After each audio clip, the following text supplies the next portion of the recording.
Okay, we're all set this morning. I think,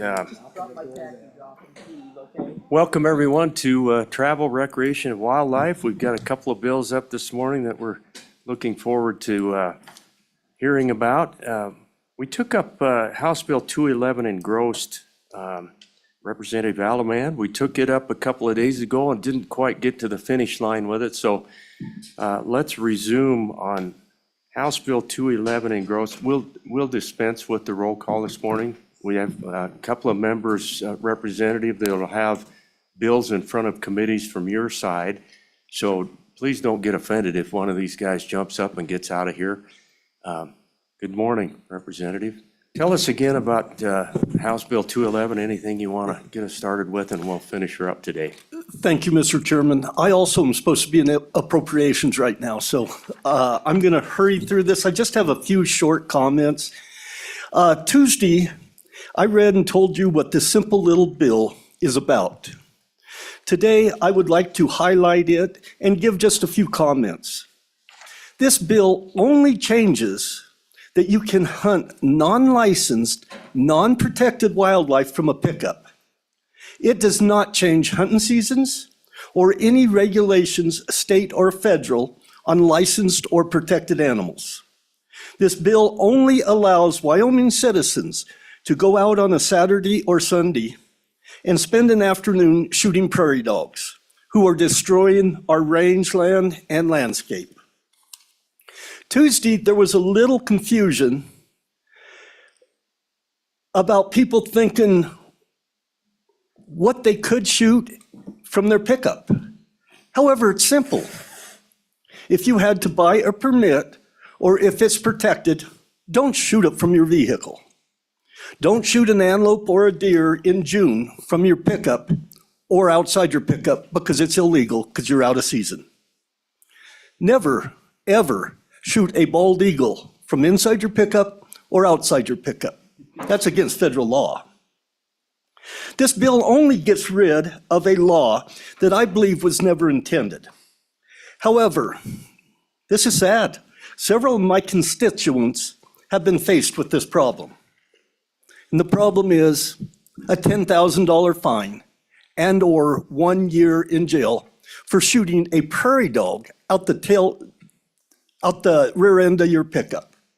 The punishment for this so-called dastardly offense, I ask you to either take this absurd law out of our green books or start enforcing it. And that's kind of my comments. I'll stand for any questions, and I thank you. Thank you, Representative. Any questions of the sponsor? We're on 211 this morning. Thank you very much. Thank you. Representative. If you need to get going, as far as you know, we'll take really good care of your bill while you're gone. I'm going to sit here a few minutes and watch you. I want to watch you take really good care of my bill. Thank you. All righty. Well, thanks a lot, Representative.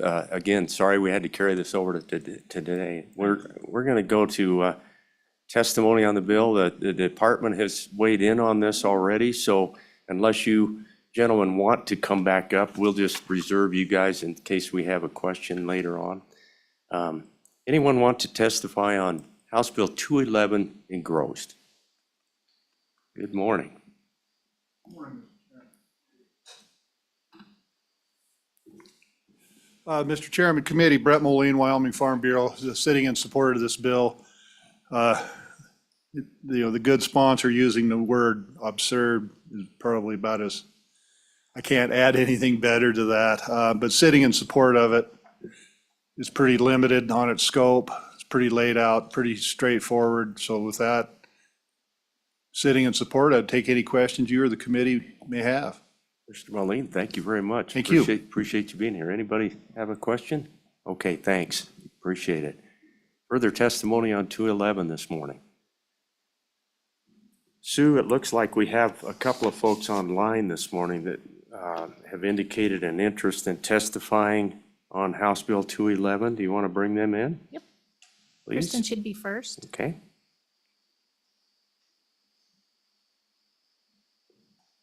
Good morning, Chairman and members of the committee. Once again, Kristen Combs. I'm the Executive Director of Wyoming Wildlife Advocates.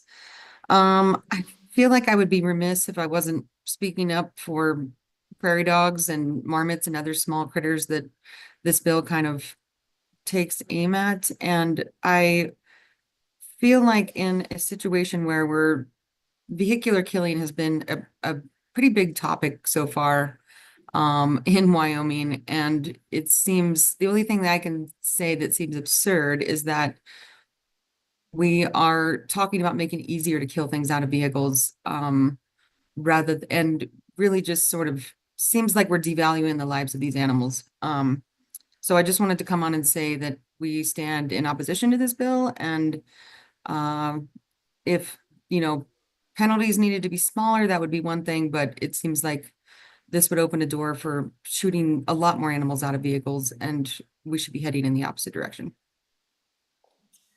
Thank you, Ms. Combs. Any questions? Appreciate you being here. Thank you. Thank Okay, you.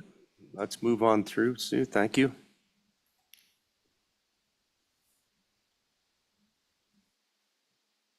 Carlton is next. Good morning. Welcome.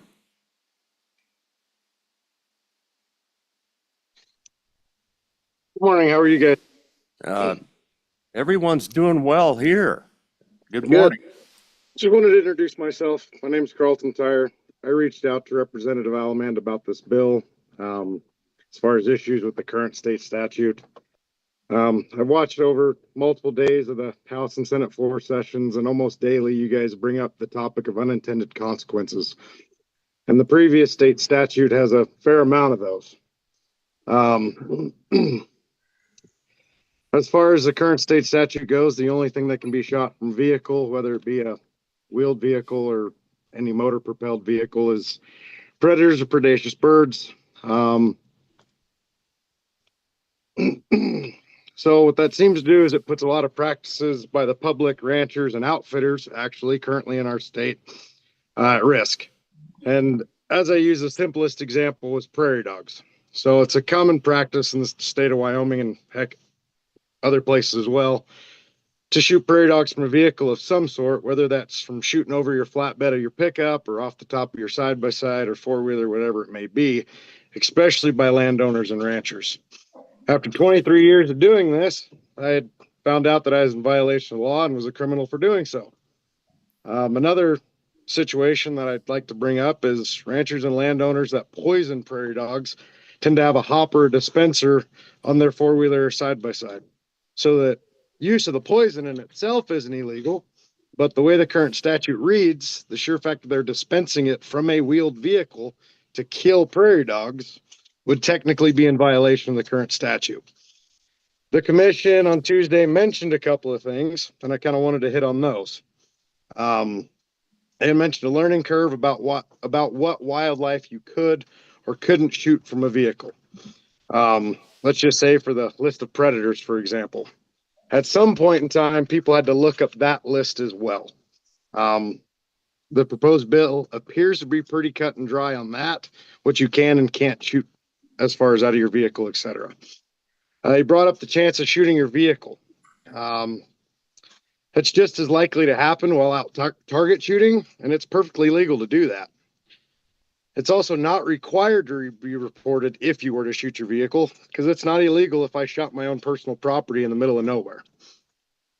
He made a statement about driving around and shooting Eurasian collared doves. If the issue is the potential to shoot from a moving vehicle, I think it'd be a pretty friendly amendment to insert stationary or parked vehicle as it's referenced in the handicap shoot from vehicle permits. You guys could obviously deem where that would be necessary in the current bill. I guess I kind of have a weird question, but if no one has been fined, I was not fined when I was talked to about it, but if no one's been fined, but sportsmen like myself have been harassed over it, and yet they would not write a citation even when asked to, then why is it illegal? What's the purpose of having such a law that the commission itself says that they don't enforce? Our issues aren't with the fact that the commission says that they haven't or don't write citations for offenses like it. It's that if they wanted to, a warden could, and I could be fined up to $10,000 just for shooting a prairie dog or rattlesnake or anything while I was standing in the bed of my truck. To be honest, we could take the gun completely out of this equation, and just by simply intentionally running over a prairie dog or rattlesnake or things of the like, I could get the same fine. We've all seen the climate of law enforcement across the country and in our great state over the years. Law enforcement has more and more people put into jobs with less and less training to do that job and less time to know the laws that they're required to enforce. Thank you for your time, and I'd be open to any questions. Is it Mr. Tyre? Is that right? Yes, sir. Yes, sir. Mr. Tyre, thanks for your comments. I disagree with the last part of that, but appreciate you being here this morning. Any questions, committee? Okay, thank you very much. Let's keep moving through testimony. Sue, if you would, please.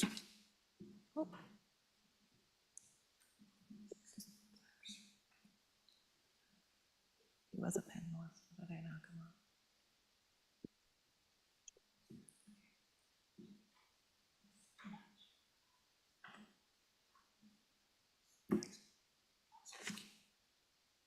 I think we have a Just one more, Mr. Chairman. Miss Lure.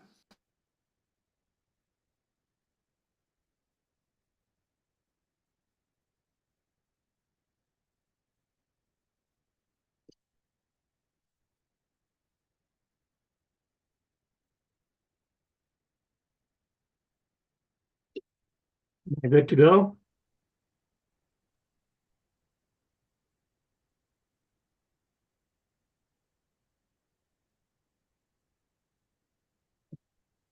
Okay.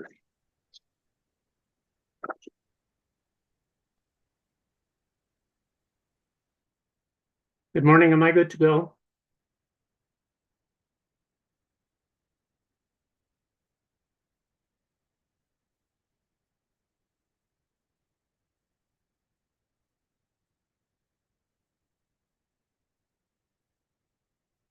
Good morning, folks, am I good to go?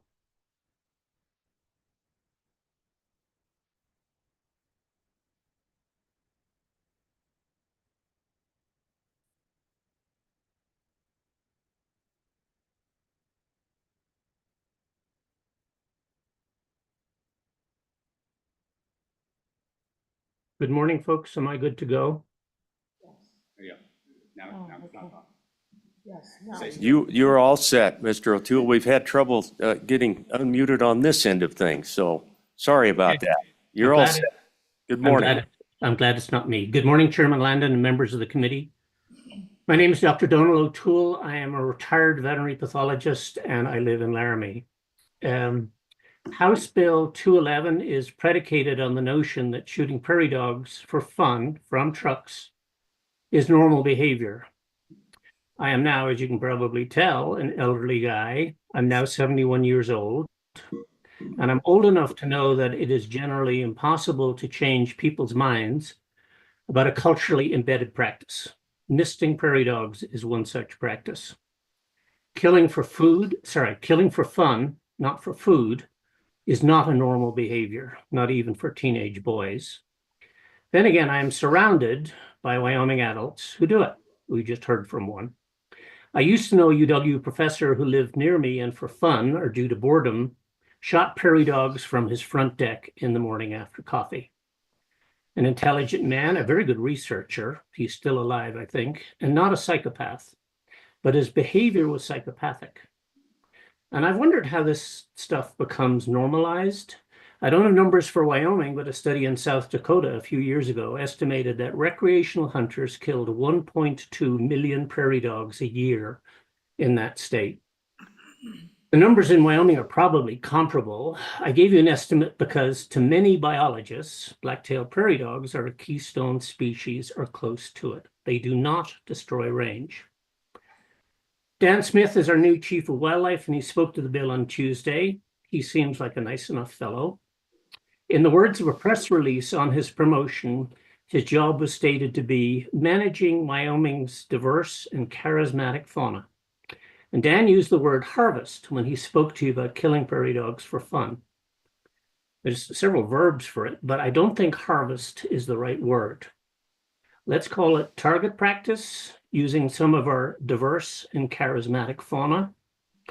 When a public official uses a euphemism like harvest, he helps normalize that behavior. And I respectfully suggest to you that if people need to improve their aim, they go find a rifle range or a plinking spot. The random killing of Wyoming's non-game wildlife has consequences. One of my jobs as a veterinary pathologist for 32 years was to establish the cause of death in raptors. Lead poisoning is a common cause of death in raptors in Wyoming and nationally. According to a 2022 study published in the International Journal Science, 27% of bald eagles and 7% of golden eagles found dead had liver lead concentrations indicating acute poisoning. And in the same paper, about half, almost 50%, of all live baldies and golden sampled had blood lead concentrations indicating chronic poisoning. I'm not suggesting that recreational shooting is the only cause of the problem, but I do suggest it's a contributory factor and probably a pretty big one. You will surely pass this bill. Please consider the bigger picture: environmental contamination that affects our wildlife and psychopathic behavior that affects our harvesters, enabled by game and fish officials. Thank you for your attention. I stand for any questions, but I doubt there will be any. Dr. O'Toole, thank you for being here. Senator Boner. Thank you. I do have a question, actually. As a rancher, I have to say that when we allow people to come onto our property to shoot prairie dogs, it is to manage the species, which is extraordinarily damaging to the land. So when faced with ignorance, I think it's unfortunate when folks immediately cast disparaging assumptions onto members of the public. There is a place for managing prairie dogs, which are, like I said, absolutely detrimental to the land. So I just want to push back a little bit there. I guess I don't have a question. Could I comment on that, please? You're welcome to, Mr. O'Toole. Black-tailed prairie dogs are considered a keystone species or pretty close to it. So I think when we're talking about this stuff, we try and base our opinions on science and data, and that's the data, that's the science. So I know ranchers don't like prairie dogs. I understand they think that it damages the range, but it's simply not correct. Many things that people know for a fact to be true just ain't so. Dr. O'Toole, thank you. Appreciate you being here. Let's keep moving along on the testimony. We've got miles to go before we sleep. Mr. Chairman, that's everybody for this bill. Okay, thank you very much. Anyone else in the room want to testify on House Bill 211, engrossed? Okay, I'm going to close public testimony. What's your pleasure, committee? What is your pleasure on House Bill 211, engrossed? Senator Boner's moved the bill. Any amendments? Any discussion? Okay, Sue, if you'd take roll on House Bill 211, please. Mr. Chairman, this is a roll call vote for House Bill 211 engrossed. Senator Boner? Aye. Senator Hicks? Senator Hicks has left an aye vote, Mr. Chairman. Okay, thank you. Senator Jones? Aye. Senator Schuler? Aye. Chairman Landon? Aye. Mr. Chairman, you have 5 ayes. Okay, Representative, I assume you'll have one of your co-sponsors help us out on the floor with this bill. You might want to touch base with them, and we'll turn it over to whoever you'd like upstairs. So 211 has passed the committee, and it'll go to the Senate. Mr. Chairman, welcome.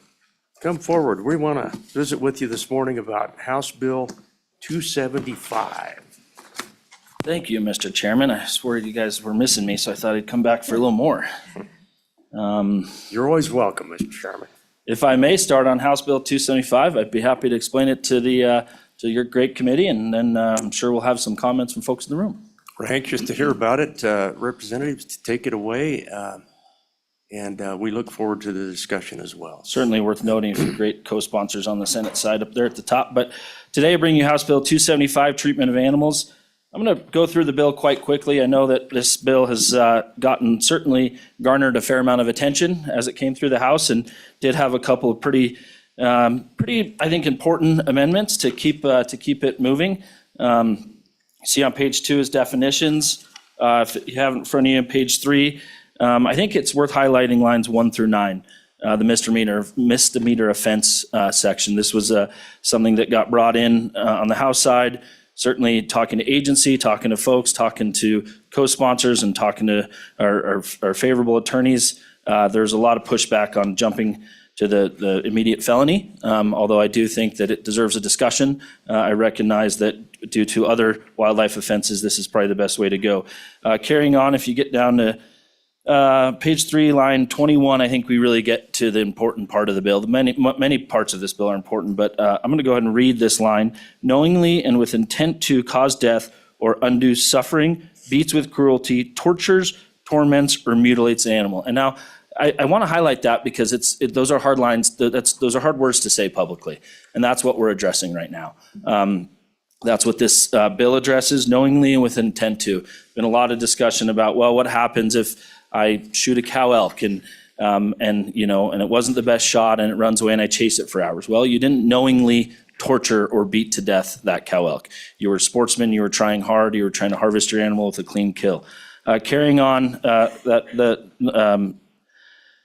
that continues on to page 4, and then hopping on to line 8 on page 4, you'll read on section A, the immediate killing of living wildlife reduced to possession shall not be a violation of this paragraph.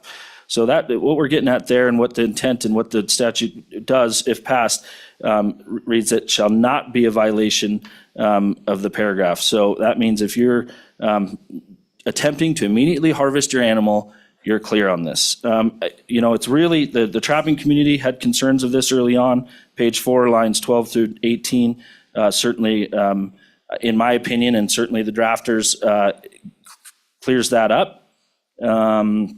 Hopping over to page 5, we get into some conforming language, lines 14 through 16. And then page 6, there was a strikeout here, and that definitely came up in discussions.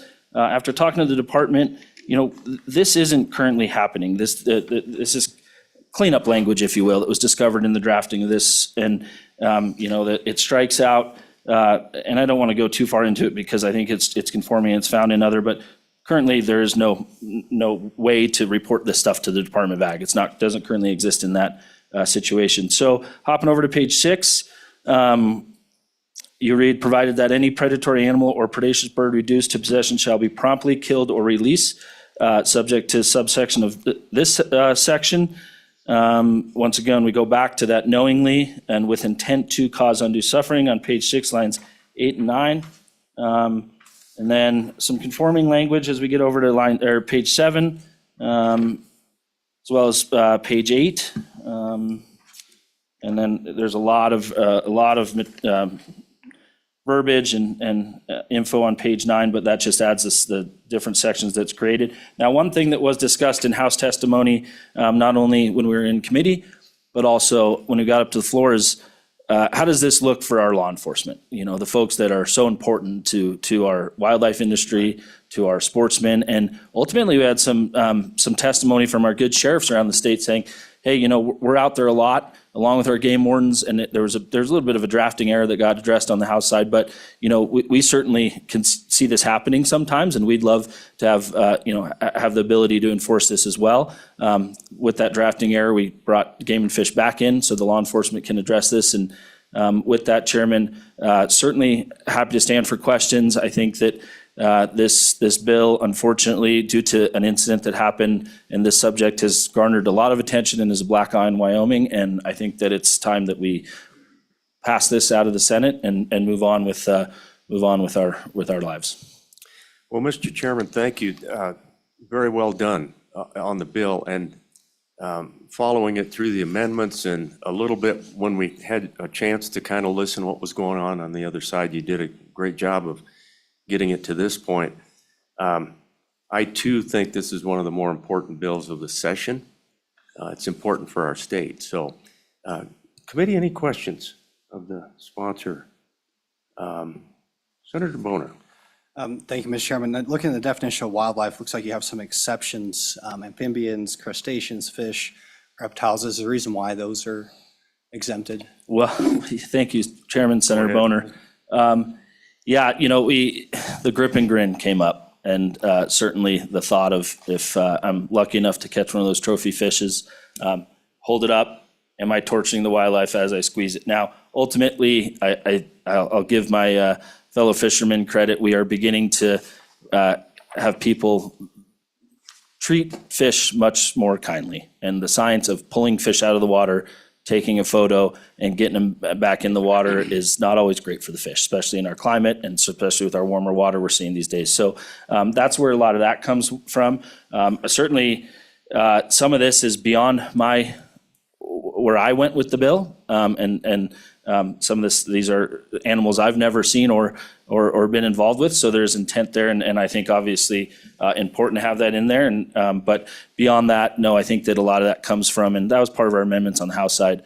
The conversation that we didn't want. We really tried to make this quite narrow, purposefully, to address a specific problem that's been happening in Wyoming.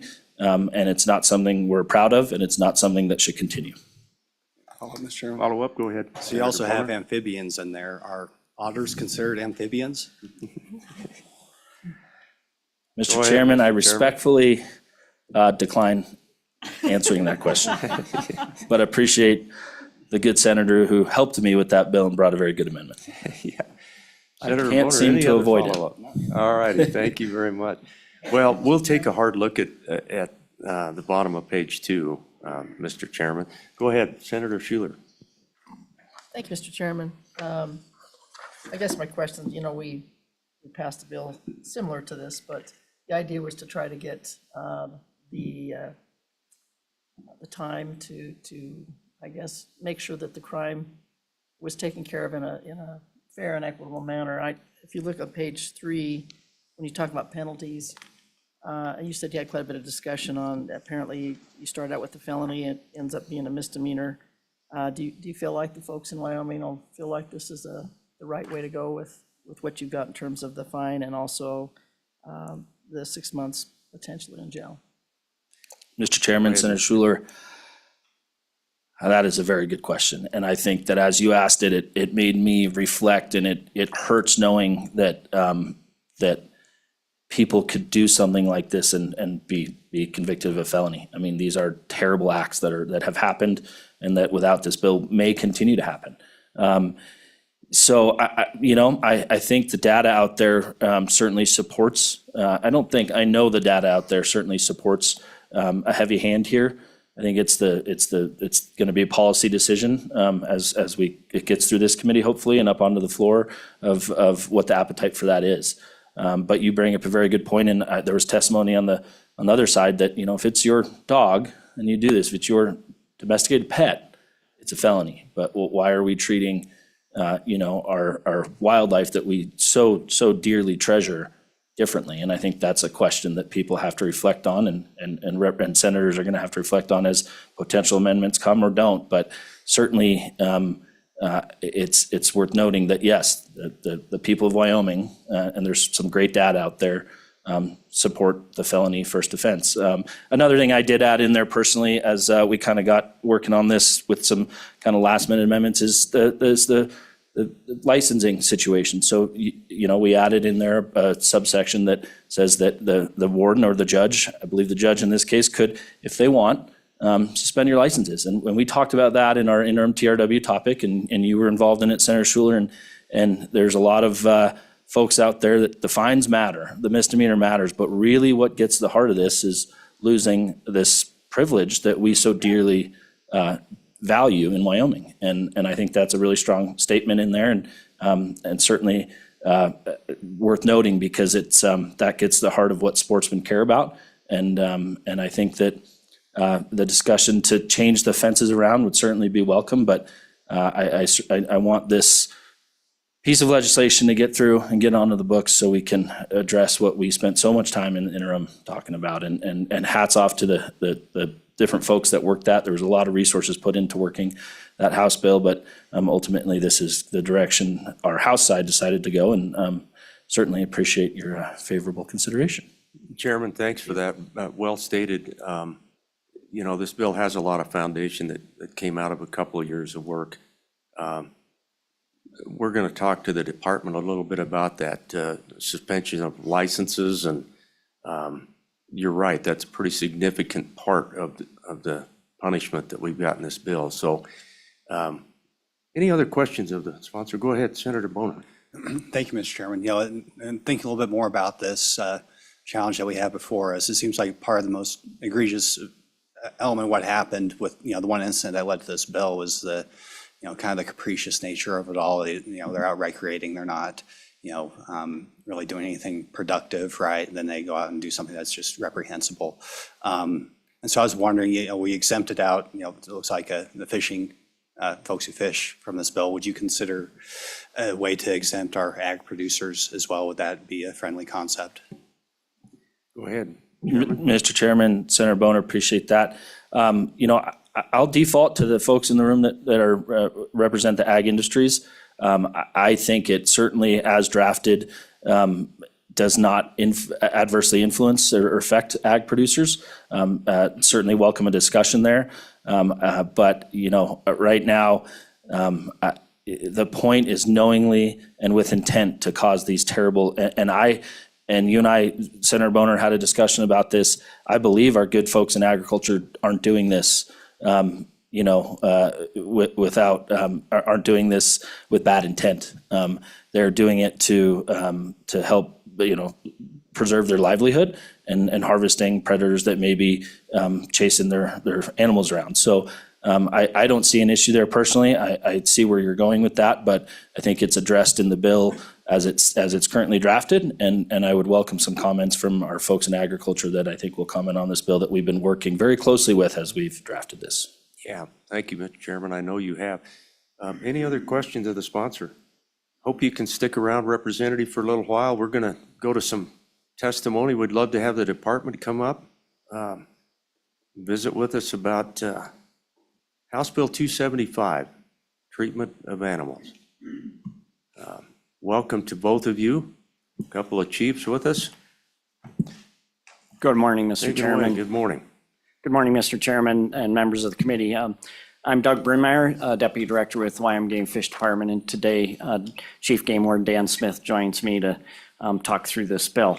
As the sponsor mentioned, there's been a lot of attention on this bill lately, and there's been some changes and cleanup language added and amendments that clear up penalties. And so I'd like to turn it over to Dan, and we can touch base on kind of the provisions within the bill. So with that.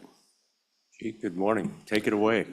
Good morning, Mr. Chairman, committee members. I'm Dan Smith, Chief Game Warden for Wyoming Game and Fish Department. There has been a lot of attention on this bill due to an event in Pinedale. I think that hopefully this bill, what it will do is it will discourage cruel behavior going into the future. So hopefully it's a detriment to start with. But what the bill does do is it, first of all, it gives us some tools in the toolbox. There's a lot of misconception out there after that incident of what we could and couldn't do. And so this bill does give us some tools in the toolbox. First off, if somebody knowingly and with intent to cause undue suffering, torture, torment, or mutilate any living wildlife, including predatory animals or predaceous birds, after reducing the living wildlife possession, there would be a violation for that. So first offense would be a misdemeanor. Second offense would be a felony, as currently written. On both of those instances, revocation can occur, as the good representative said. Sometimes that's more important than the fine itself. And so whether it's a first offense, second offense, or whatever, there's the possibility of revocation up to 3 years.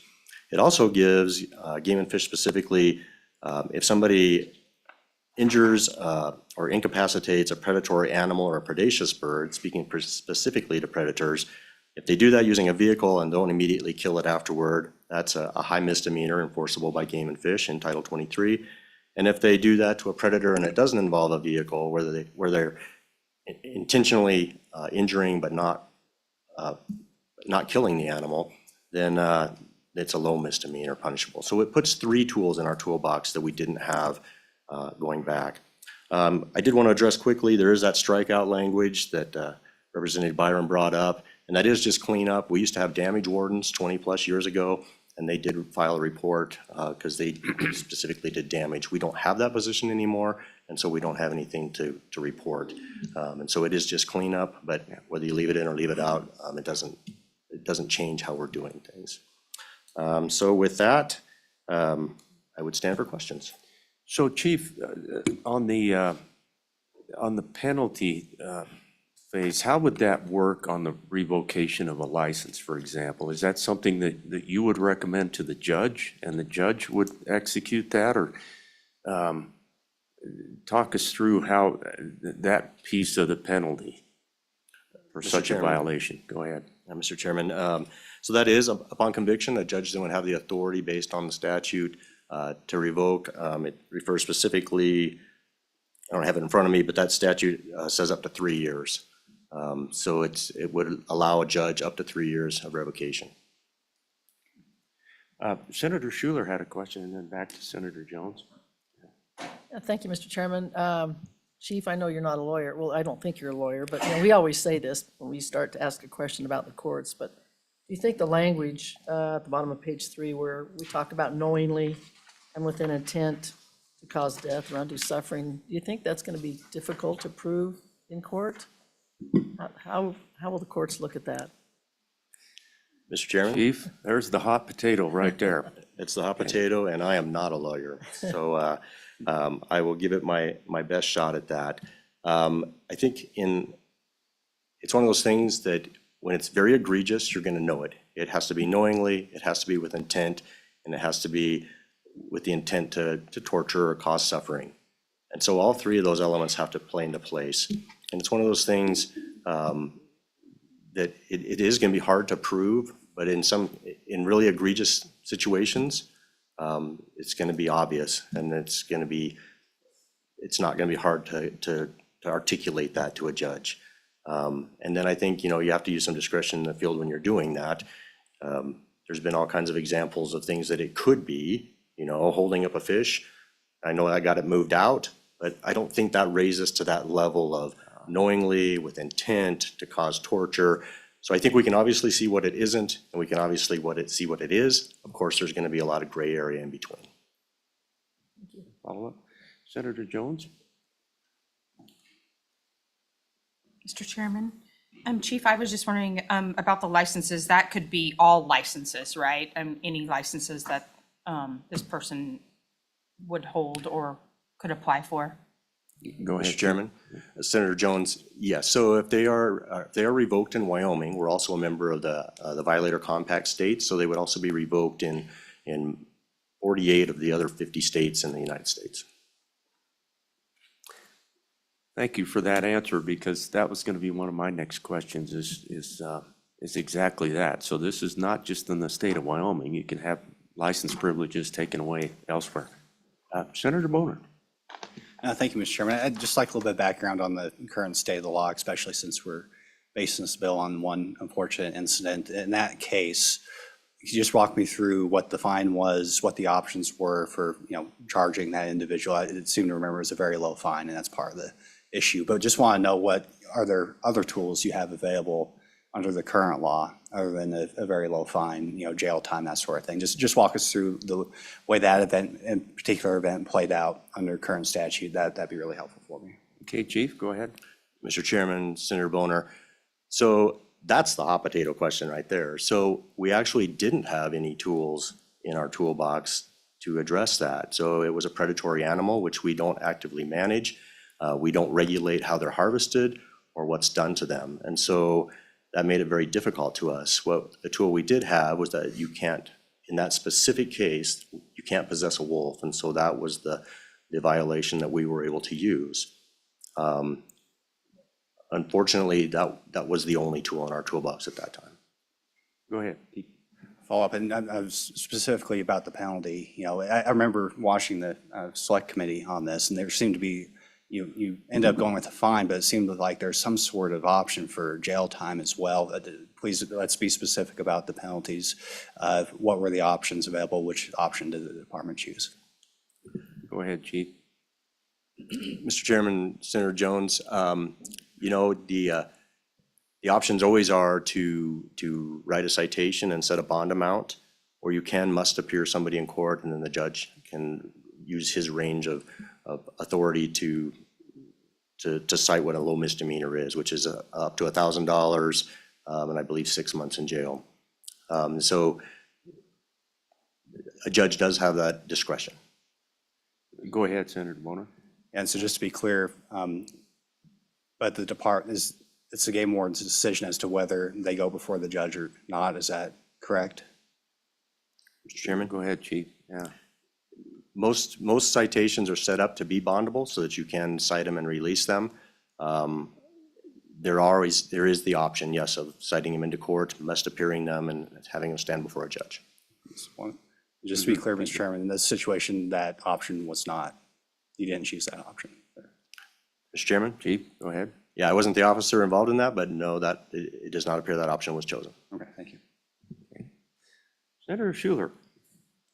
Thank you, Mr. Chairman. Just one more question. I know you talked a little bit about the trapping portion of it, but I just started thinking about the what ifs. You've got a trapper that doesn't get around to check his traps in a reasonable amount of time. Maybe he's had an illness or something's happened in the family, just forgot about it.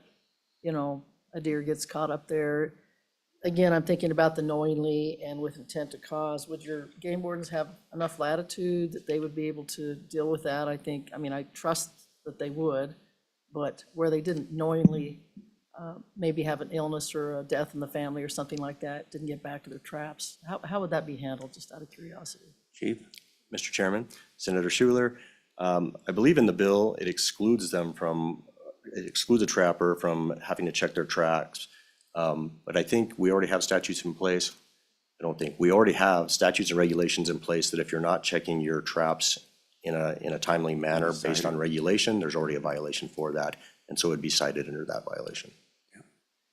Anything further for the department committee? Good questions. Gentlemen, appreciate both of you being here. Deputy Director, did you have any comments you wanted to make on top of the chief? We'll hold you in reserve. Maybe fire some questions a little later. Thanks, gentlemen. Appreciate it. Let's go to further testimony. I don't see any other agency folks.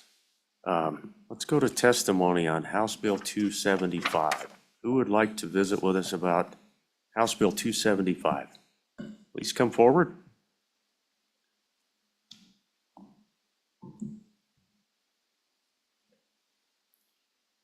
Welcome. Thank you for lining up. We've got 3 chairs up here. If people want to come on up, you're welcome to do it. Get a green light on that microphone and introduce yourself for the record for us. I think I have my green light on. So, Mr. Chairman and members of the Senate Travel, Recreation, and Wildlife Committee, my name is Pat Crank, and I'm here on behalf of Wyoming Sportsmanship. And that is the entity that originally proposed this version of the bill, recognizing we already had House Bill 3, I think it was, that the Predator Working Group had passed and was ready for prime time. I'm the one that drafted this bill, and so I think I'll be brief as I can, but I think I can answer some of the questions. So Senator Bonner, maybe start with your last question. You know, I love the Game and Fish. I was on the Game and Fish Commission for 6 years. I've hunted my whole life. If I could, they won't give me one, but I'd wear a red shirt, you know, but our warden messed up that day. He could have written that ticket, as you were pointing out, Senator Bonner, and made that individual appear in court, where he could have faced up to a 6-month period of imprisonment and $1,000 fine. The warden wrote a bondable offense, so that person who tortured that wolf, kicked it around the bar in Pinedale, was able to pay a $250 fine and go away. So there was a mistake made. But, Chief Game Warden Smith pointed out that there really isn't a tool presently to deal with this type of extraordinarily cruel and heinous behavior. So that's what this bill is intended to fill that gap. We exempted during the process, so this bill was drafted 6-8 months ago, and we began fishing it with the parties that would have interest in it, including the department. One of the things the department pointed out was when we prohibit the torture of wildlife, which by statute is a really broad definition of animals: prairie dogs, skunks, deer, moose, elk. And it also included cold-blooded animals. And so there was concern by the department that if a person uses live minnows to fish for walleye in Glendo, and he hooks a live minnow and tows it around the lake all day,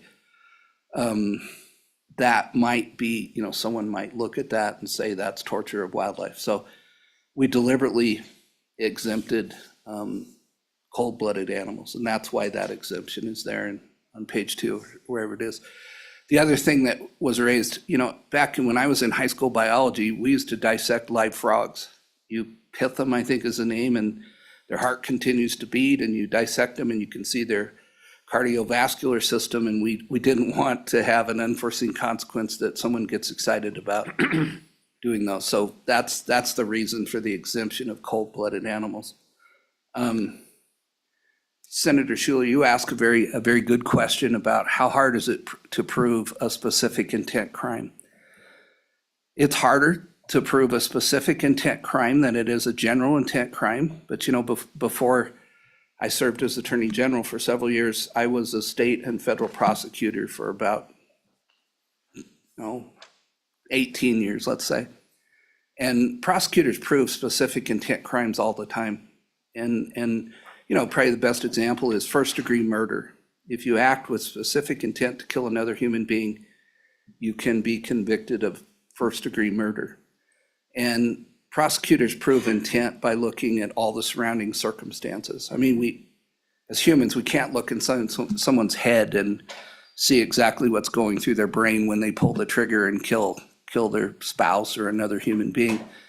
But we know what their intent was because they went and bought a gun, and they bought ammunition, and they hid outside the person's work and ambushed them when they left work. So it's a harder standard, and I think that's right for this crime, because we don't want to punish someone who, for instance, makes a bad shot on an elk and it jumps the fence onto the neighbor's property where they can't hunt, and it takes a couple of hours to get permission from that neighboring landowner in the Game and Fish Department to go finish off that animal. So it's appropriate, and think about the intent when you pull that trigger or you let that arrow fly.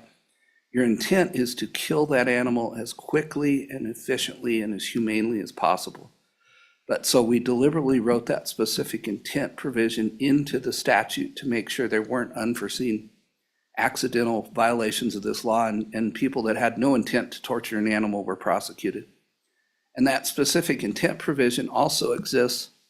What we did when we drafted, we took the animal cruelty provisions under Title VI for domestic animals, and we just copied it over and made it applicable to wildlife.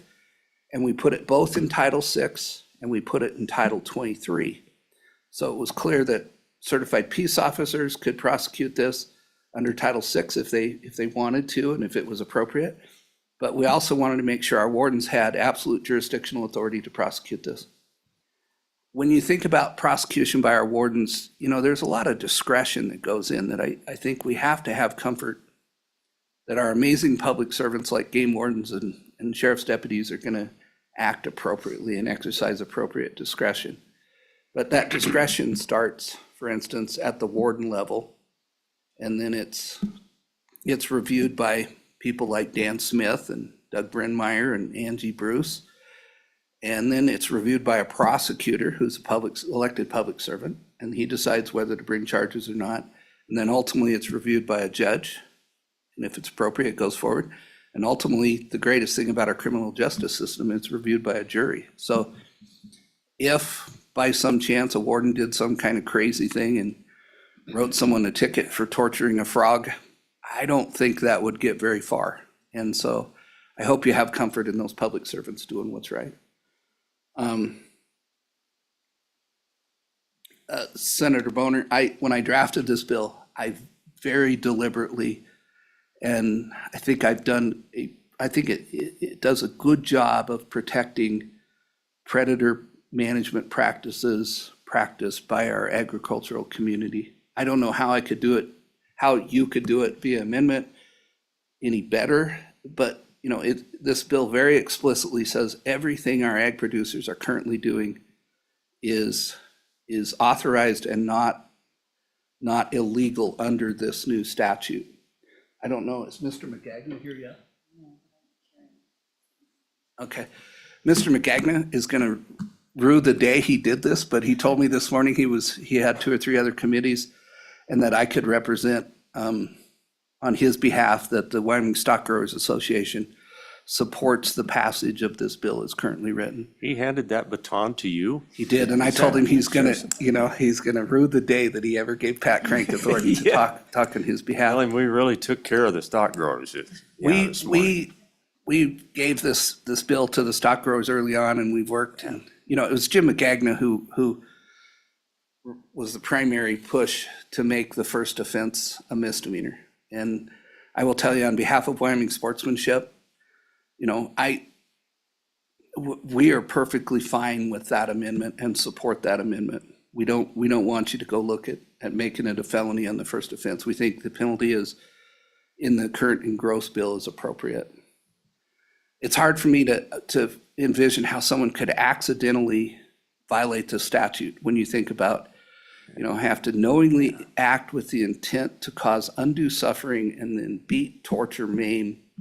So I think that's very protective of what, you know, our ag producers do. We deliberately didn't want to affect the trappers. So we wrote into this bill that everything, all current regulations, if they follow those, are not a violation. Senator Schull, your question about, you know, the trapper's kid is sick or the flu hits their family, that I think is all covered every day by the discretion of our wardens acting appropriately and understanding that life happens. So, cold-blooded animal specific intent, the license revocation,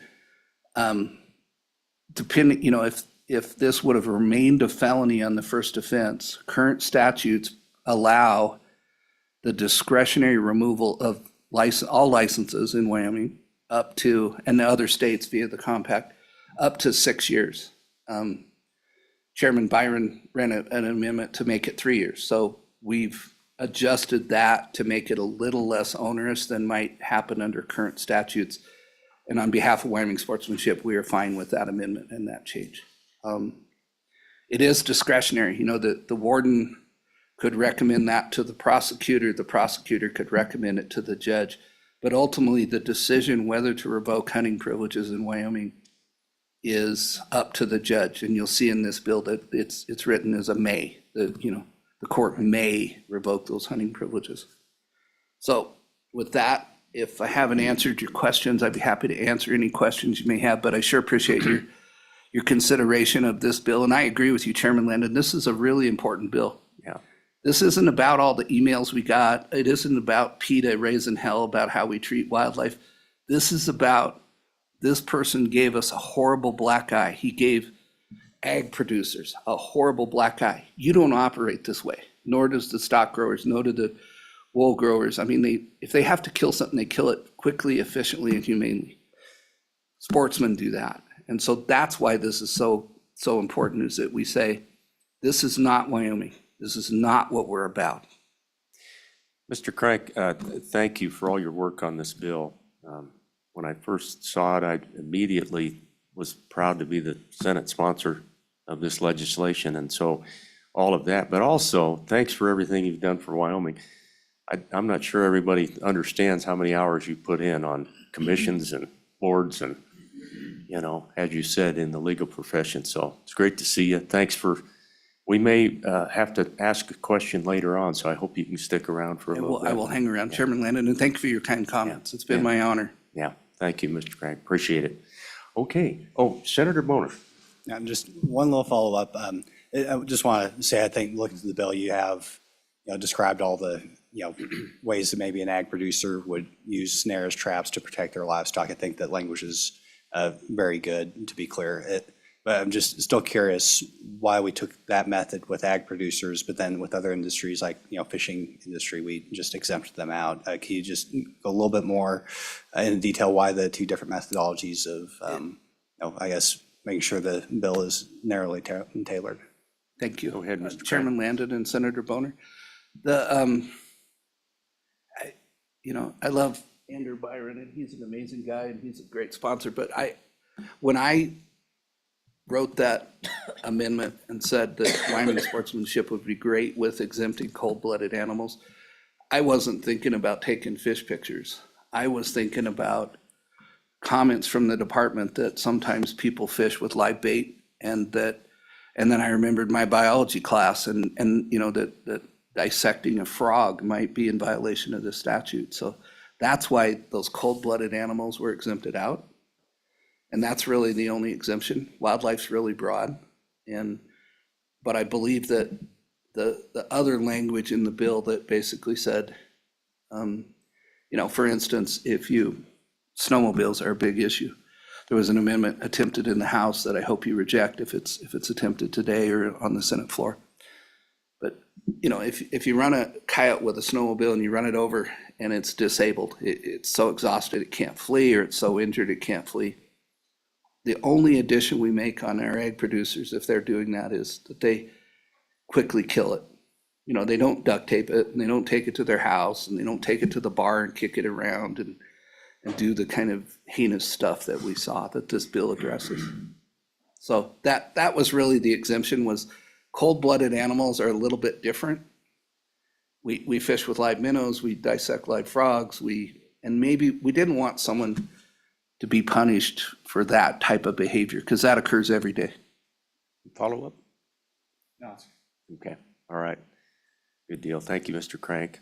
We're going to move on to further testimony. And again, we reserve the right to fire a question I'll at be you a in the little bit back. later. So thank you. I don't know who was first, but let's go this way first. Okay, Good thank you morning. so much. Mr. Chairman and committee, my name is Lori Chestnut, and I'm from Cheyenne, Wyoming.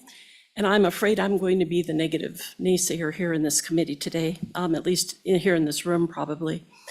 I don't believe that House Bill 275 goes far enough to prevent the torture of animals. It only gives permission to purposely run over animals with a motor vehicle, assuming the animal is killed afterwards.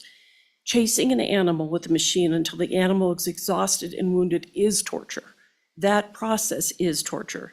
This bill does not prevent torture, it condones it and it legalizes it. We want House Bill 275 amended to prevent vehicular killing of wildlife. Whacking and chasing fur is not hunting. It is not fair chase. It is not predator control. It is a game of torture, mutilation, and cruelty. And it is a game that Cody Roberts and others seem to enjoy. Today, you may hear testimony about the need to use snowmobiles for predator control. Ranchers will always be able to use snowmobiles for predator control on their own property. We don't want them to be used on public lands. Public lands, those are my lands. Today, you may also hear testimony that wolves and coyotes and other predators kill mercilessly stock animals. But I say to you as human beings, don't we know better? Don't we have morals and ethics? Aren't we supposed to be able to judge right from wrong? The torture of living beings is always wrong, and in my mind, there is no exception. In conclusion, this bill does not address the treatment of predators in Wyoming. It does not address and reflect the views of Wyoming residents, hunters, and many ranchers. It does nothing but protect agribusiness interests and allow for the game of torture to continue. And I speak for many, many people, and you'll hear some more on Zoom soon. We will continue to push this issue nationally and also here in Wyoming and in future legislation sessions. We know that the world is watching, and we are not giving up. Thank you. Ms. Chestnut, did I pronounce that right? Yes, Chestnut? you got it. Thank you for being here. Appreciate your testimony. Any questions, committee? Thank you very much. Good morning. Johnson? Good morning, to see you. Mr. Chairman, members of the committee, Jess Johnson, Wyoming Wildlife Federation. And I wanted to, first of all, standing in strong support of this bill, but I wanted to give a little background and some of the thoughts behind it, because I sat on the committee that worked through last interim to try and address this, and what came out of that was House Bill 3. And I agree that this bill gets at it better. You know, the discussions that we had in that committee were really in depth. We had 2 meetings that were 2.5 hours, 3 hours long, and it's fraught. It was a lot of emotion, a lot of strong feeling, a lot of all of that was there. And I mean, how how valuable is it that we have in this room, it's all common value. We're all here for the same thing. We're all trying to fix the same issue. We all disagree with the behavior. Getting at how has been where it's been hard. And I wanted to share a couple of the thoughts that we had on that committee, because it was, we've talked about the snowmobiling. Why aren't we addressing that in this bill? Why aren't we hitting on that? And I think the thought process is there are some things that are a slam dunk and the low hanging fruit of things that we're all going to agree on. And torture is that. The torture, the mutilation, the cruelty, that issue, we are all on the same page. It is not okay and we need to address it.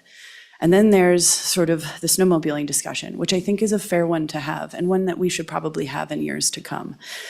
But that is not something that we put into an omnibus bill, because when you have the low-hanging fruit of something, all right, we can fix this, we agree on this piece over here, we're struggling with a little bit. We need more discussion, we need more debate, and we need to sort of come back to the table. So I would urge what Mr. Crank said as well, passing this bill as is, and if there's a desire to go forward to have the snowmobile discussion, and I'm going to say we probably need to, that it is separate from this bill, because we have a win here, and we need to get it, and we need to fix it. And if we push those two together, we might lose that win, and then nothing changes.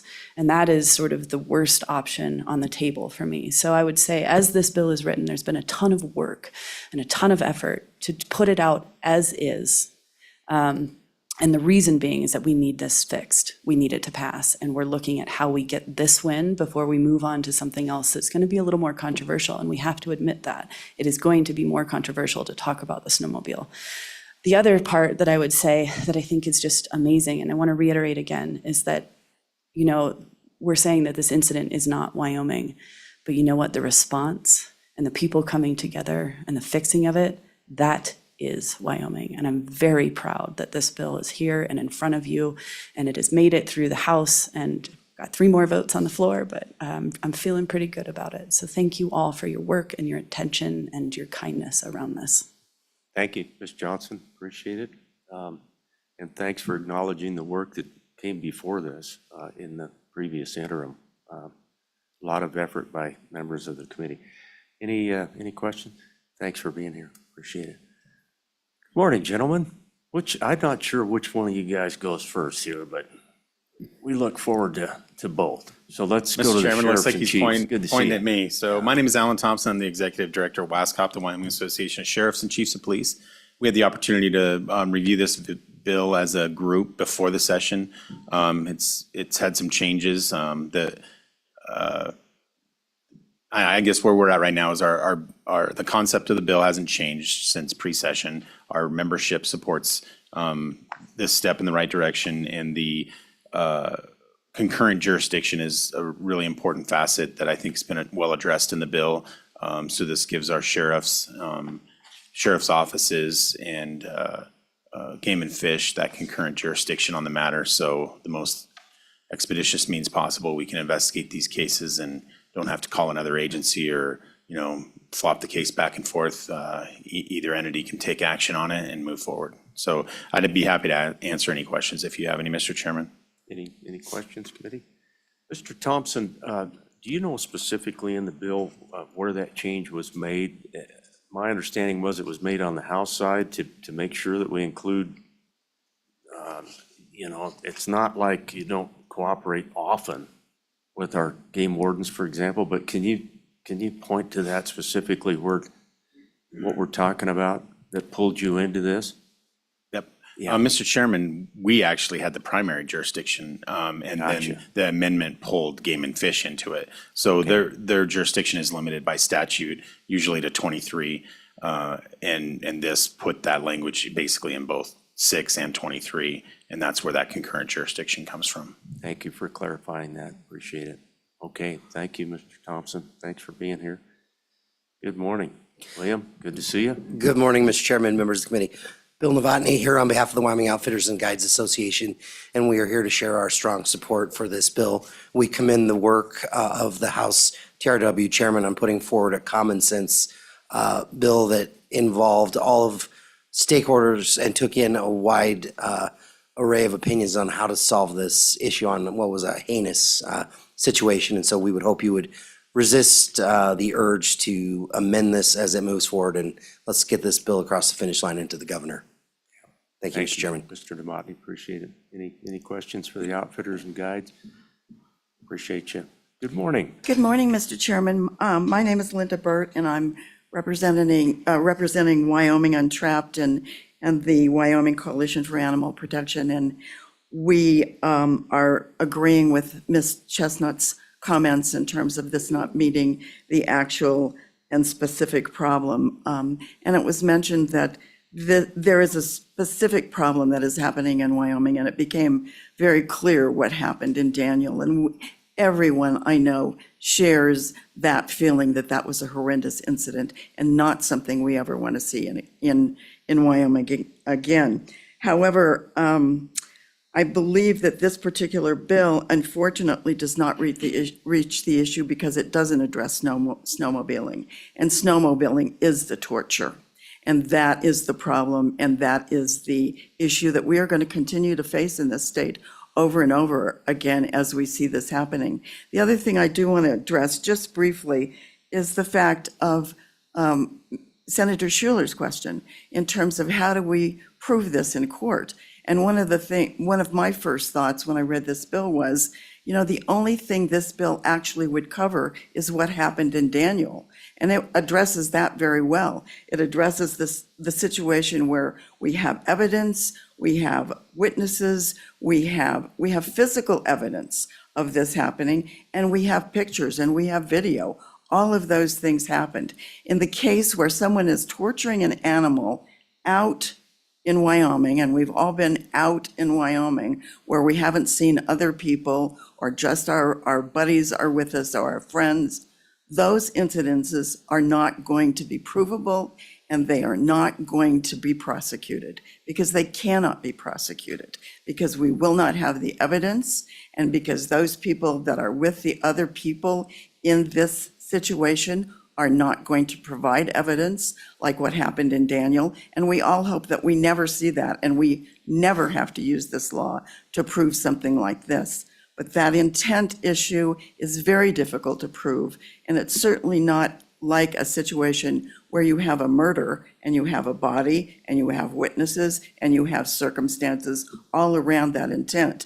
That intent can sometimes be very clear, but in a situation with animals, when we're out in the country, that situation is going to be almost impossible to prove unless you have a situation that is precisely like the situation that we had in Daniel, and we have all that evidence. So I want to reiterate what Ms. Chestnut said in terms of this is a problem that's going to continue in Wyoming. And I understand that the people that made this bill had a very difficult road to walk because there were all kinds of conflicting issues that were involved in this, and people that were involved in this, and lifestyles that were involved in it, and livings of people, how people make their living. And I understand that this was a difficult decision. And I do like to see the fact that we're looking at predators as animals, as we're saying animal torture is animal torture. If you torture a wolf, it's still torture. We're not going to discount that any longer. But I think the situation is going to continue to be a difficult situation until we address the issue of snowmobiles. And snowmobiles are not just used for predator control. As we all know, snowmobiles and killing animals are used for fun and for recreation. And as long as we continue to do that, we're going to have that black eye that we have now. But I do want to thank the people that have worked on this. I know there are a lot of people that have worked on it, but I don't think we're done yet. Okay, Ms. Burton, thank you. Thank you. Any questions? Okay, thanks for being Thank here. you. Appreciate it. Any other testimony from the room? If anyone else, there's some chairs up here. I want to keep marching through so we can get this bill done today if we can. So, hello, Mr. Lee. Nice to be back. Long time no see, sir. Brett Moline, Wyoming Farm Bureau Federation. Appreciate where this bill is right now. As has been pointed out, I think, the necessary predator control that's used to help keep my members in business, I think that's protected. And I appreciate that. I appreciate that it has been moved down from a felony to a misdemeanor for the first offense. And I appreciate that the Game and Fish has the ability, along with the sheriff and other law enforcement, to investigate this. As this bill sits now, I have no opposition to it. I'll stop there, sir. Okay, Mr. Moline, thank you. We were on the edge of our seat there. We thought you were going to go further. Well, Mr. Yeah. Chairman, trying to keep it specific to this bill, other issues are not pertinent to this bill and deserve discussion elsewhere. Right. Appreciate your thoughts. Senator Bona. Okay, thank you, Mr. Chairman. Sorry to be such a stickler about this, but, just asking you about the concept of just a blanket ag exemption. And I think the concept is that, I think we've done a good job in, spelling out specific circumstances where a rancher needs to use, trapping, snaring to protect their livestock. But, I guess I'm kind of in a position where Mr. Crank was when he realized, oh my goodness, do we think about, using, your high school biology class, using frogs for dissections? What are we not thinking about? That may be a legitimate predator control measure that may be unintentionally caught up in this bill with the way it is now. So just, I think we're all, working towards the same goal here. I'm just, want to really explore the concept that we have in the bill now versus just a blanket exception for agriculture. Mr. Moline, does it thread Mr. the needle? Chairman. Go ahead. Senator, that will take much more thought than I can answer in a 10-second, thought process. One thing that we have to be very careful of, at this point, I think agriculture and the practices that we use, I think we're okay. One of the nice things with the legislature meeting every year is if we do have an issue, we will have the ability to come back. So I think that is a good discussion we need to have. But as been stated, I think this bill is in a good place. I think we're okay. The proof will be in the pudding when this starts getting enforced, and I hope I'm right. That's best as I can say, Senator. Okay, thank you, Mr. Moline. Anything else? Okay, thank you. Appreciate it. Anybody else in the room want to testify on House Bill 275? Okay, let's go to the online folks. Sue, if you would. Mr. Chairman, we'll start with Kristen.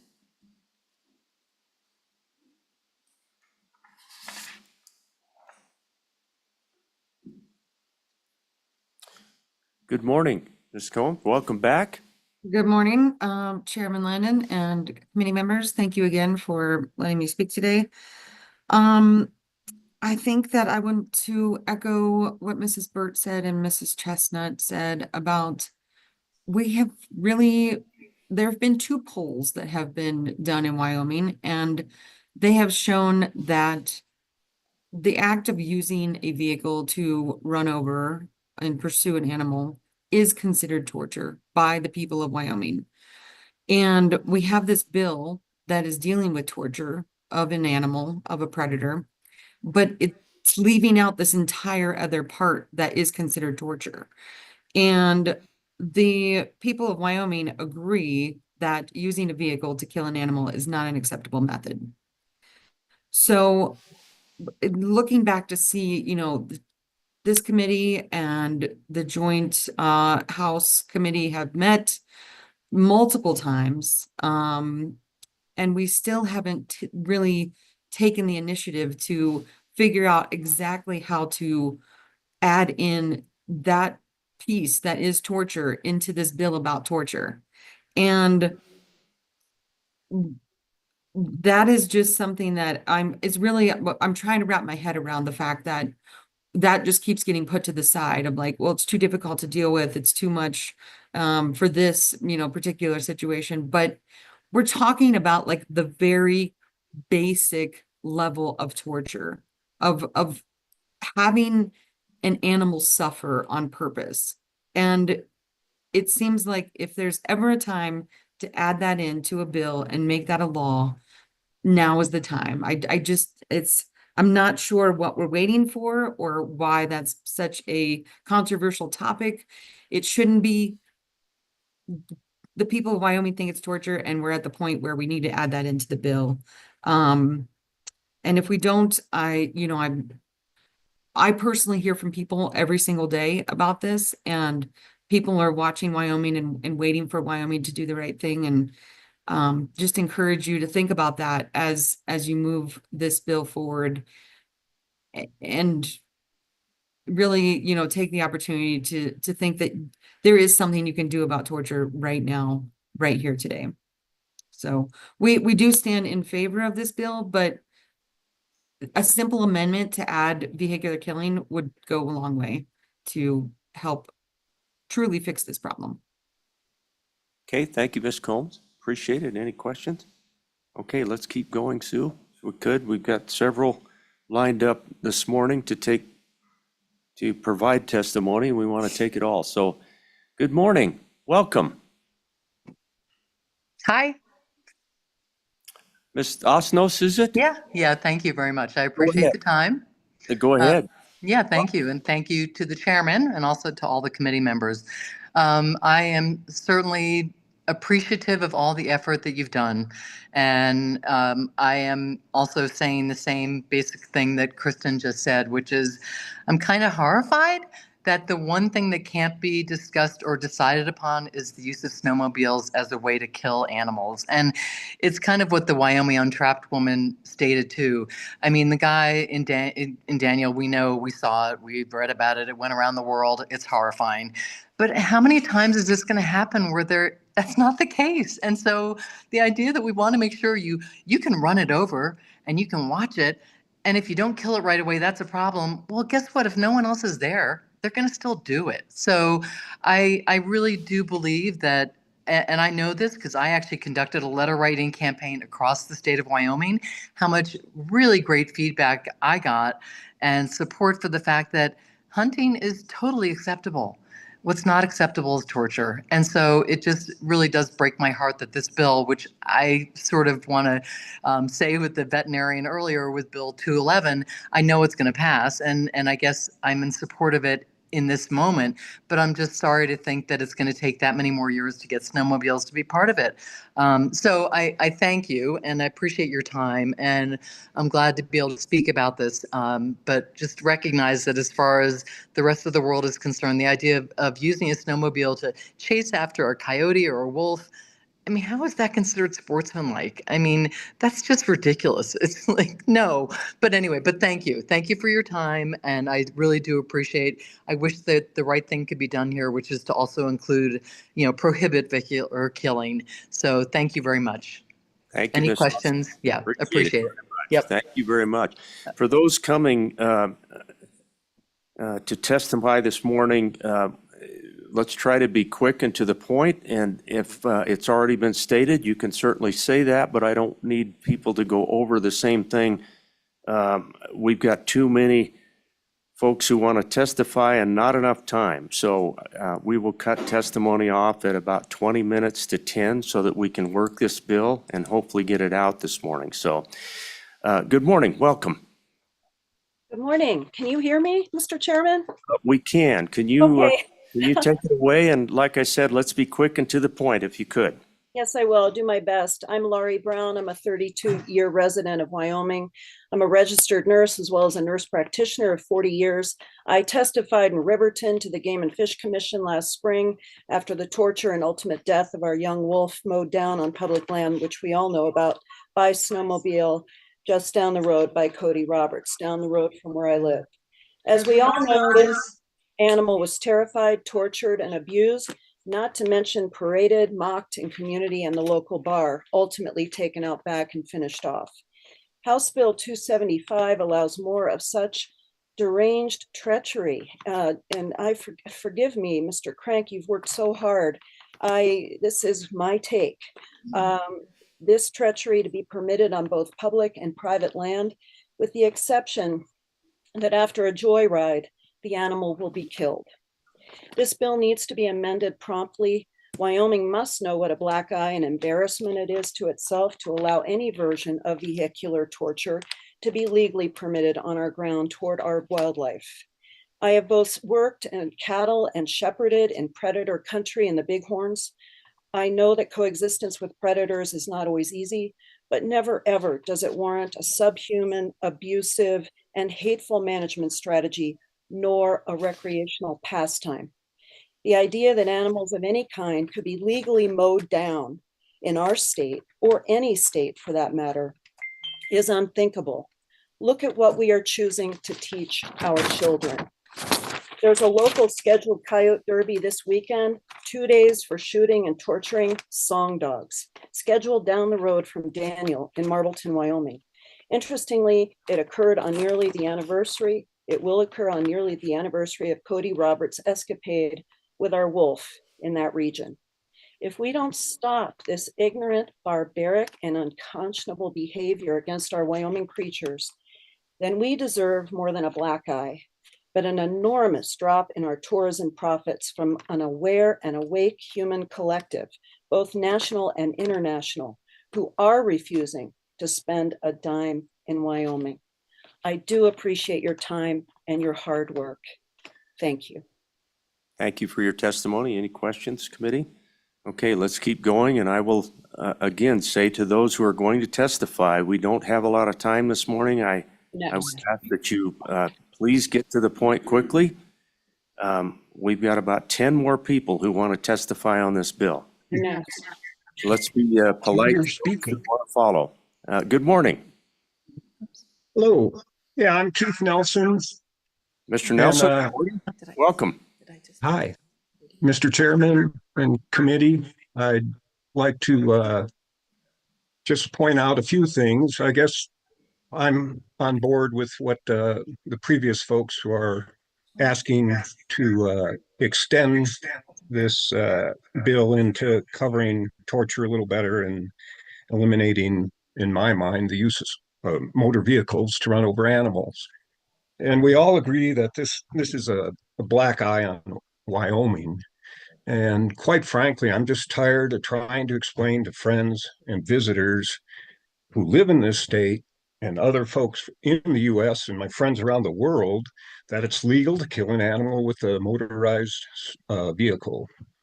And so far, and I also testified in Riverton at the start of this whole deal. And what you've missed is a wonderful opportunity to do the right thing. So I'd like to take you back to the 1800s and just point out some examples of folks who did the right thing. And so in 1894, there were only about 20 bison left in Yellowstone Park, and they were hanging out in the Pelican Valley. And Captain Anderson, who was given charge of trying to eliminate poaching in the park, sent a scout in there, Felix Burgess, and he went into Pelican Valley and caught Ed Howell, a famous poacher, trying to kill the last bison in the park. And this man caught this guy red-handed, got the drop on him, and then marched him out from Pelican Valley all the way to the Lake Hotel, where there's the first phone, the only phone in that area, so he could call his captain. And ironically, the captain knew two people, two famous people, Teddy Roosevelt, George Bird Grinnell.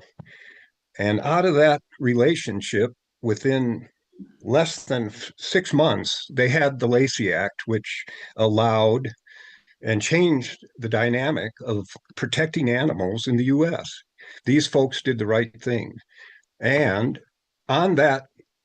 in that regiment, there was a guy by the name of Haynes, a famous photographer, and that one photograph of having all the buffalo heads that man severed from the bodies, they're lined up on the fort at Mammoth Hot Springs. That photograph changed Congress and forced them to do the right thing. Then Chief Plentycoo, on a vision quest, he's the Crow, and the Crow ceded the land that formed a large part of the park.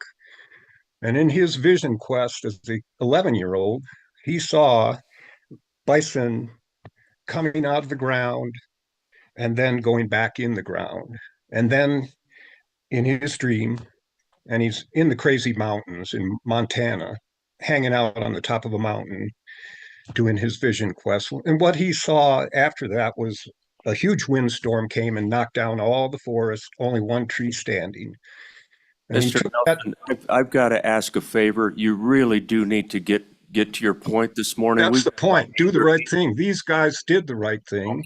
Good enough. I appreciate. Okay, and very in much appreciate specific you doing reference what I'm to asking. section 6-3-105C in that bill, if the web version of the bill is correct on your website, that section references section B for additional penalties. There is no section B in 6-3-105. So that should be probably looked into for additional penalties. Sir Anyhow, Nelson, that, thank thank you. I'm going to get on to some other folks. I appreciate you being here. you. But as I said, we've got to clip through Yeah, a I little agree. quick this morning. Thank you. Senator Bonner, go ahead. I'm sorry, Mr. Chairman. I think it's important that the public listen to the chairman. That what we just witnessed was completely unacceptable. It is not, sir. Mr. Chairman, that is completely unacceptable. We have to be respectful of everybody else who wants to testify. If the chairman tells you to wrap it up, you have to wrap it up. Thank you, And Senator. that I did. Let's keep going, Sue. Next one, please. Good morning. Welcome. Let's try to get to our point as soon as we can this morning. We've got several people who want to testify and we're running out of time. So, good morning.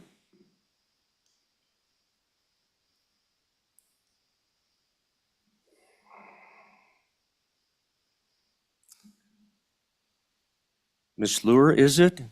We're waiting on you. Can you unmute and give your testimony? Oh, hello.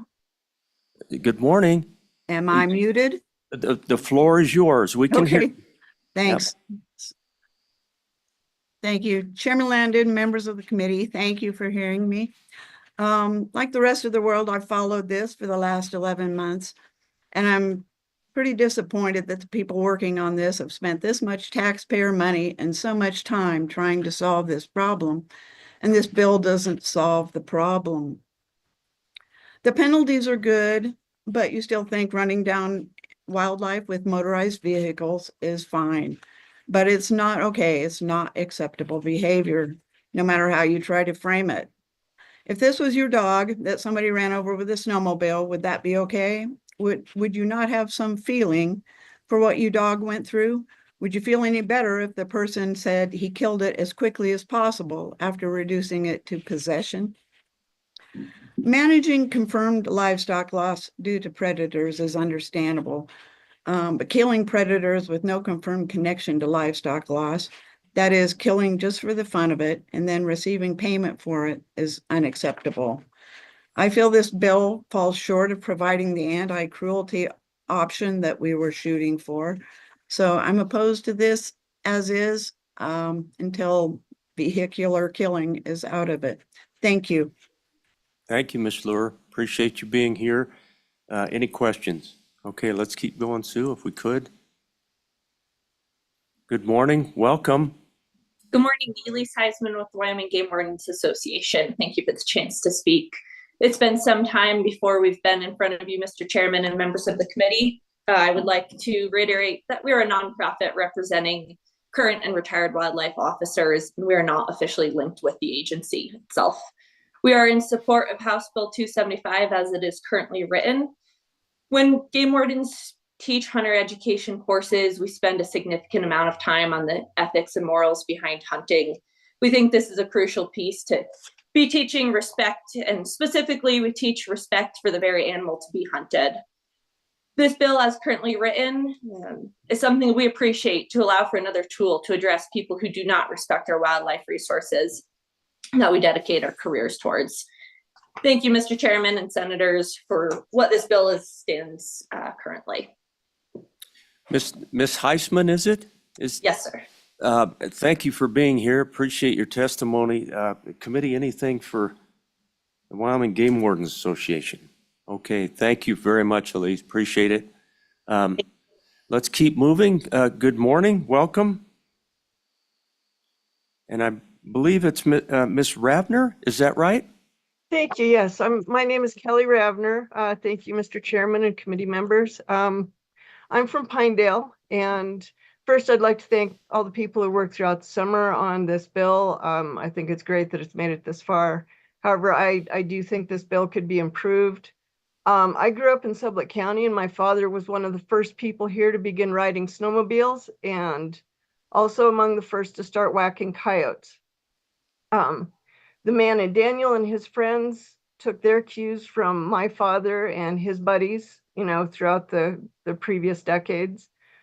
What happened in Daniel a year ago is the inevitable result of a culture that demonizes predators and a legal system that allows the torture of these animals.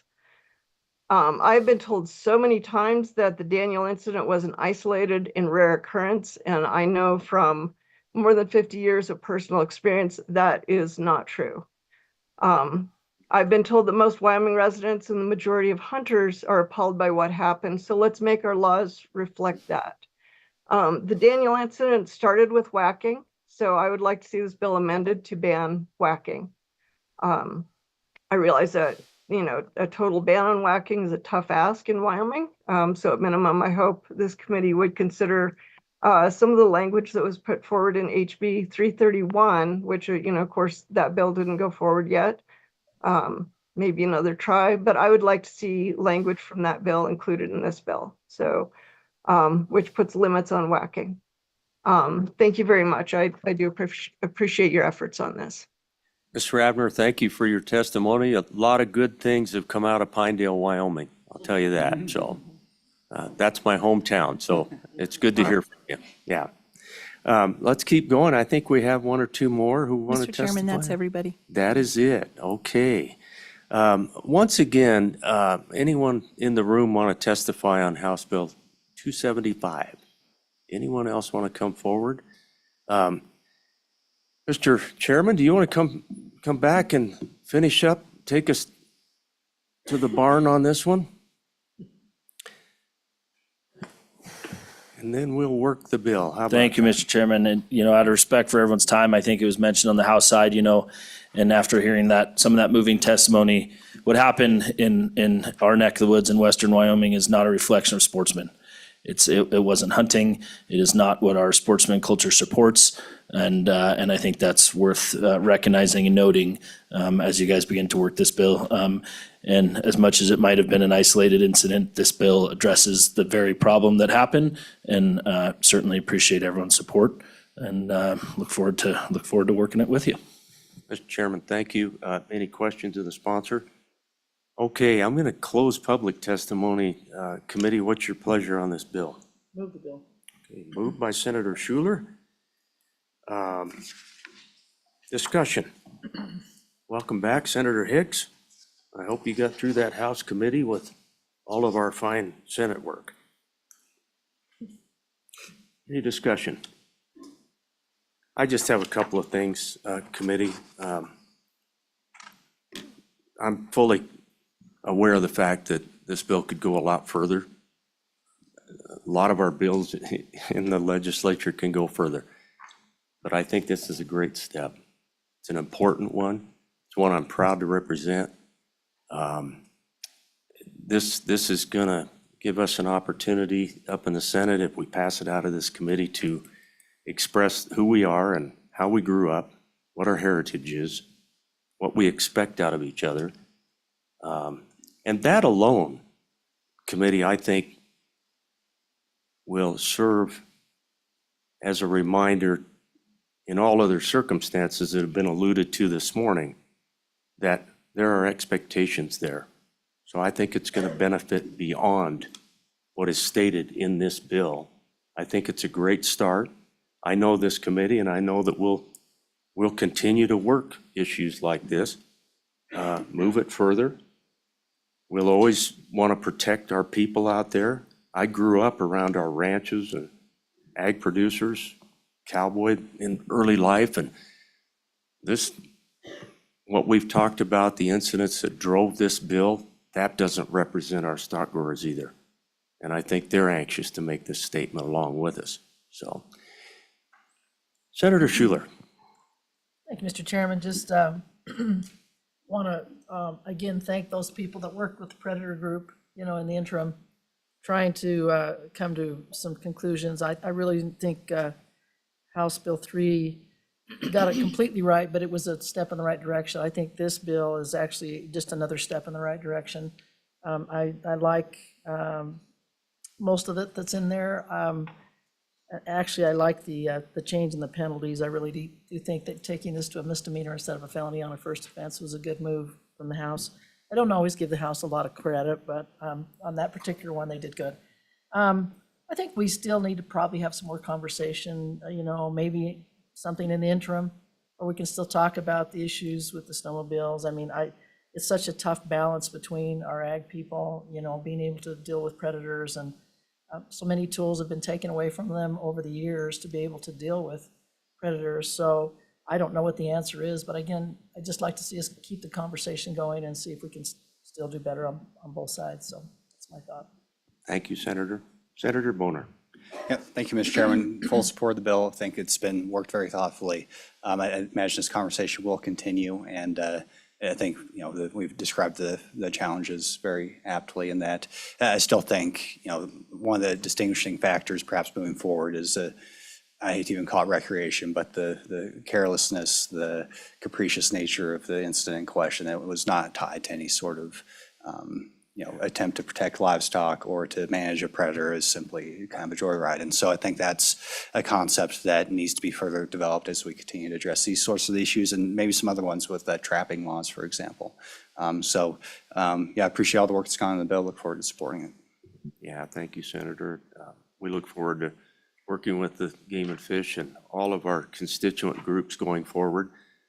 I think lots and lots of folks are interested in this area of the world. So let's take a roll call on House Bill 275. Oh, you know what? Yeah, if you want to work it, my apologies. By golly, we got to talking and forgot to work it.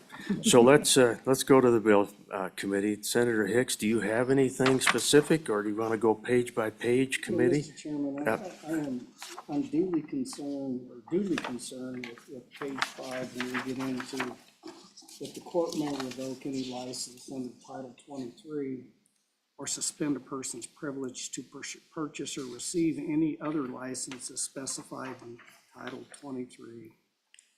I haven't had a chance to track all of that in, but is that for the rest of their life?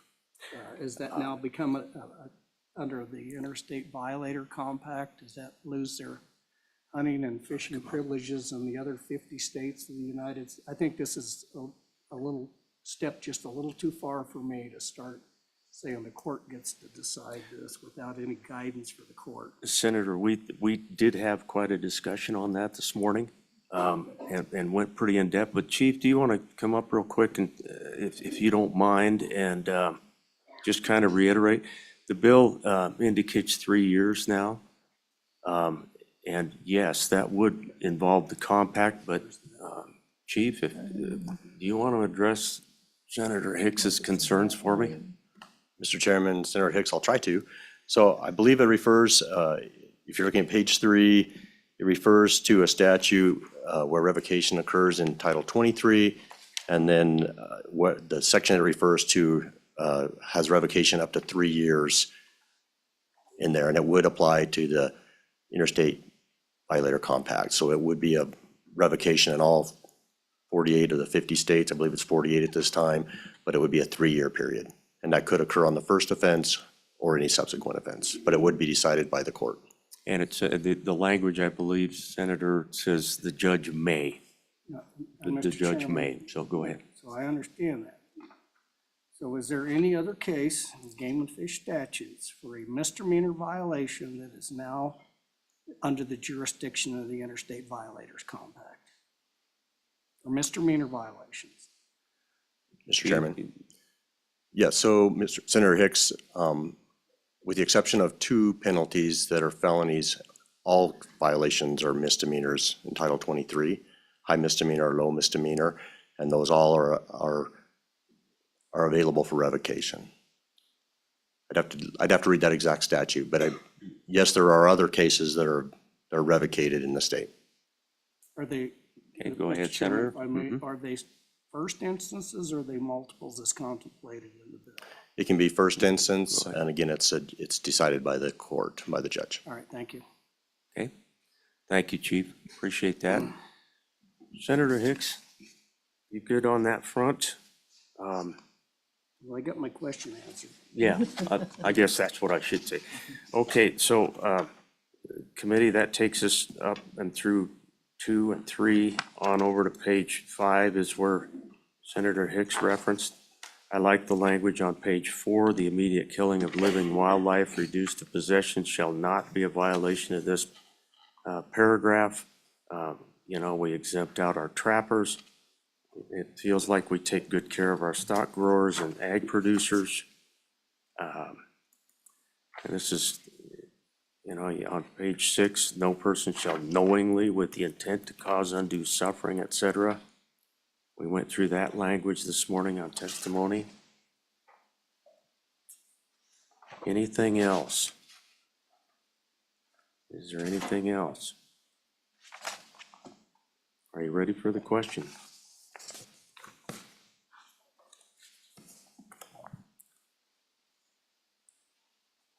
Ready for the question, Senator? You good? Okay, let's take roll on House Bill 275. Mr. Chairman, this is a roll call vote for House Bill 275 engrossed. Senator Boner? Aye. Senator Hicks? No. Senator Jones? Aye. Senator Schuler? Aye. Chairman Landon? Aye. Mr. Chairman, you have 4 ayes, 1 no. Okay, House Bill 275 will make its way to the Senate. Chairman Byron, thank you for all your work. It's in our hands now and we'll do what we can, so appreciate it. Want to thank the department for being here this morning.